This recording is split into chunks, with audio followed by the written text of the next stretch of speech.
Hey everyone, this is Raavi. I'm CEO and co-founder of SocialLadder, and today I'm going to be walking you through a little bit of the business intelligence or BI capabilities of the SocialLadder product.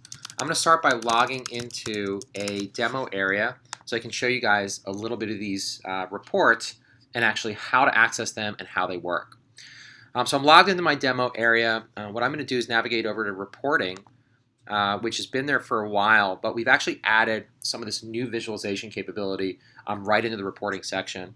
So I'm going to actually start by going into the Ambassador Overview report. This is one of the new reports that's been added, and this report really focuses on your ambassador team as the kind of core piece of data that we're going to go through. Before I dive into the details, I just want to point out that one of the most important reasons our customers use a product like SocialLadder is to track and analyze the way that their ambassador team is performing and some of the information like the ROI that they're getting from their ambassador team. So you'll notice as I go through this demo that we've actually added a ton of cool capability that really gives our customers the ability to see how their team is performing and really quantify that in terms of dollars and cents. All right, so I've brought up my ambassador overview report, and what you'll see is across the top, I've got a bunch of filtering capability. I'll dive into this in a second, but before I do that, just want to give you guys an overview of kind of how the report is laid out. On the left are a bunch of kind of my high-level key metrics, and then in the middle is this interactive area where I can see lots of information about the data that I've selected. All right, so the first thing you'll notice is on the left, I've got things like the total number of ambassadors in my team, what the value per ambassador is, and what the cost is per ambassador. And then ultimately, we're now showing things like what the ROI is and what the customer acquisition cost is for this ambassador team. A lot of this information comes from variables that are collected during the onboarding process and configured by the customer success team.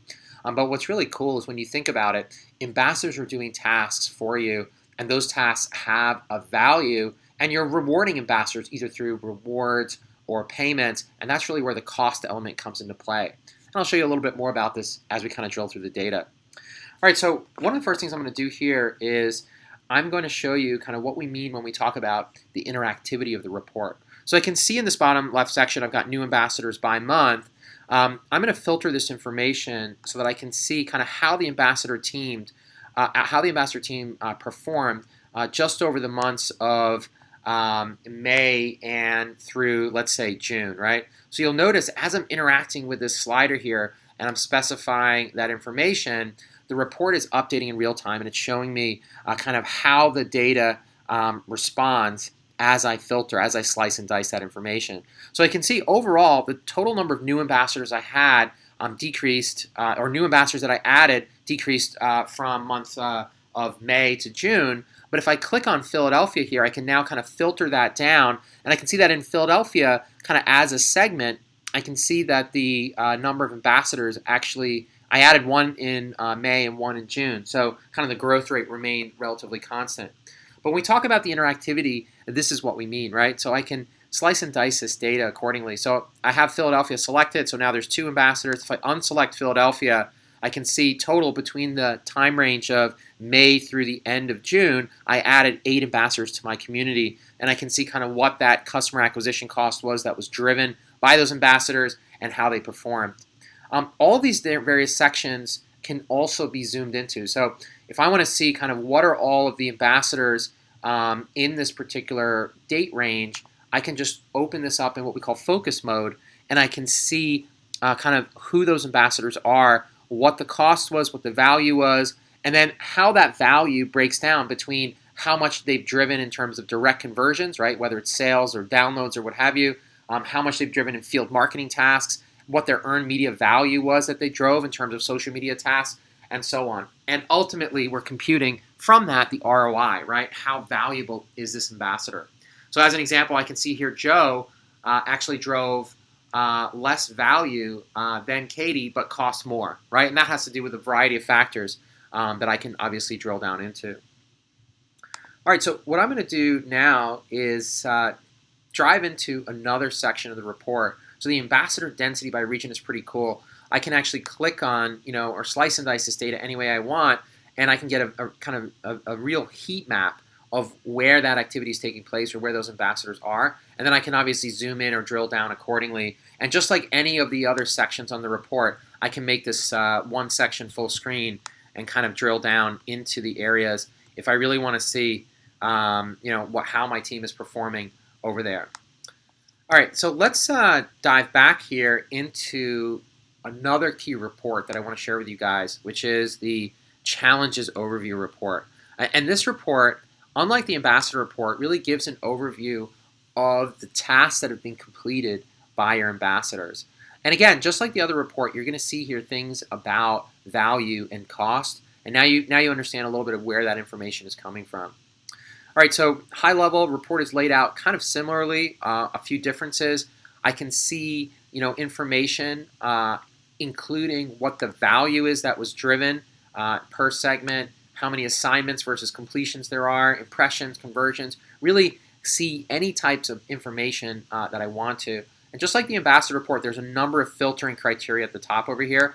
So I can do things like filter by any of the segments that I have access to, or if I'm using the campaign feature, I can actually filter by campaign as well. So maybe I want to see how did a certain campaign perform versus another.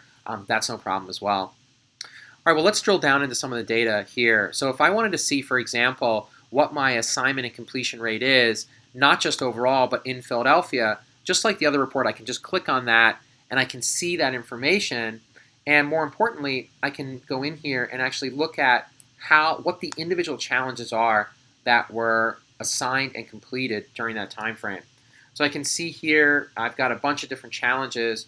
I can zoom into that and see kind of a grid of how those challenges performed and what the value was.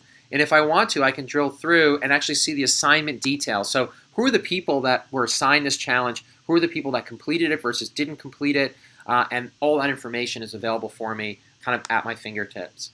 All right, I'm going to back out through here, and I want to show you another type of piece of information that's available through the Challenge Overview Report.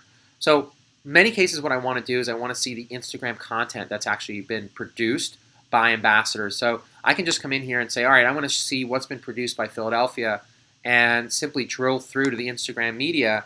And now I can see the Instagram media itself, what some of those pictures are. And I can click on the individual picture and get information or insights about that particular piece of content.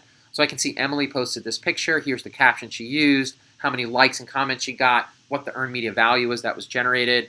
All that type of information is available for me to kind of analyze. And I can flip the view as well. So maybe viewing it in this format might be really great for kind of picking images that are attractive. But if I really want to kind of compare and contrast, it might be easier to view that as a table, right? So I can see kind of what the different posts are, how they perform versus each other, and all that information. And again, I have a kind of demo area over here, but normally you're going to see a ton of data here, and that it becomes really valuable to be able to kind of drive through this data and see how much value it's actually creating. All right, so that pretty much wraps it up. Again, just wanted to give you guys a quick overview of the new BI or business intelligence capabilities that are built into the SocialLadder web portal. We're continuing to add new reports all the time, and you'll see a lot more new visualizations being added in the coming months.